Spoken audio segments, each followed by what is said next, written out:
आइए सीखते हैं एसएस और पीपी का छोटा सा कॉन्सेप्ट।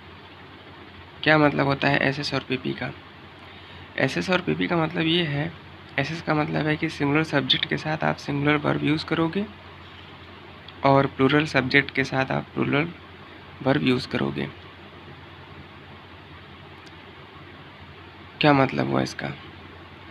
मतलब ये है कि जब भी कोई भी वर्ब अपने मूल फॉर्म में होती है तो वह प्लूरल नंबर की होती है, और किसी भी वर्ब को जब आप प्लूरल से सिंगुलर बनाते हो तो उसमें एस या ई एस या आई ई एस या वी ई एस ऐड करना होता है अकॉर्डिंग टू रूल।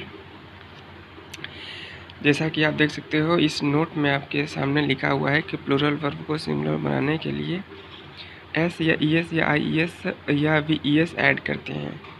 मतलब क्या हुआ इसका? मतलब ये हुआ कि जब भी किसी भी वर्ब को प्लूरल से सिंगुलर बनाना होता है तो हम उसमें एस या ई एस या आई ई एस ऐड करेंगे। अब आइए समझते हैं इस कॉन्सेप्ट का यूज़ कहाँ करेंगे। अक्सर आपने प्रेजेंट इंडेफिनिट टेंस पढ़ते हुए टीचर से सुना होगा कि एक वचनकर्ता के साथ मुख्य क्रिया में एस या ई एस ऐड कर देते हैं। मीन्स सिंगुलर सब्जेक्ट जब भी आपके सामने आएगा आप मेन वर्ब में एस या ई एस ऐड करोगे, और प्लूरल सब्जेक्ट के साथ मेन वर्ब में एस या ई एस नहीं ऐड करोगे।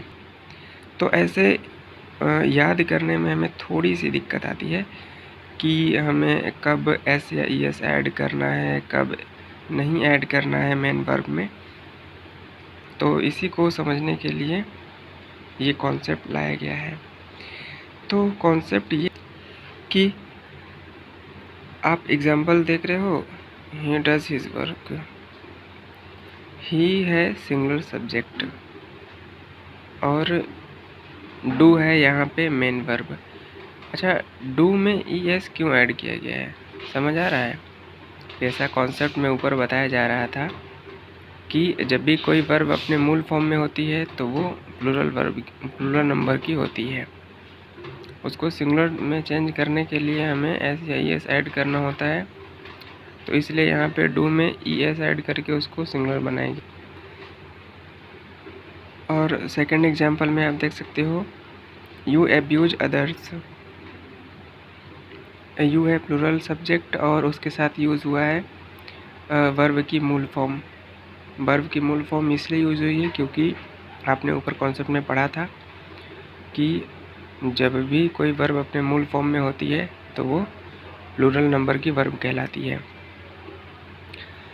तो इसीलिए हमें ये सिखाया जाता था, रटाया जाता था कि सिंगुलर सब्जेक्ट के साथ मेन वर्ब में एस या ई एस ऐड करते हैं, प्लूरल सब्जेक्ट के साथ मेन वर्ब में कुछ नहीं ऐड करते हैं।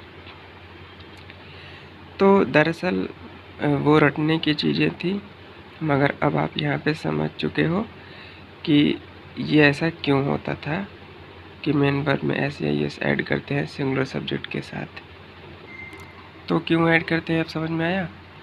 एस एस और पी पी रूल के अकॉर्डिंग, ठीक है। और एस एस और पी पी जो रूल है ये आपको पूरे ग्रामर में फॉलो करना होता है, ठीक है। तो ये था छोटा सा concept. Thank you for watching and मिलते हैं अगले वीडियो में विद स्मार्ट कॉन्सेप्ट।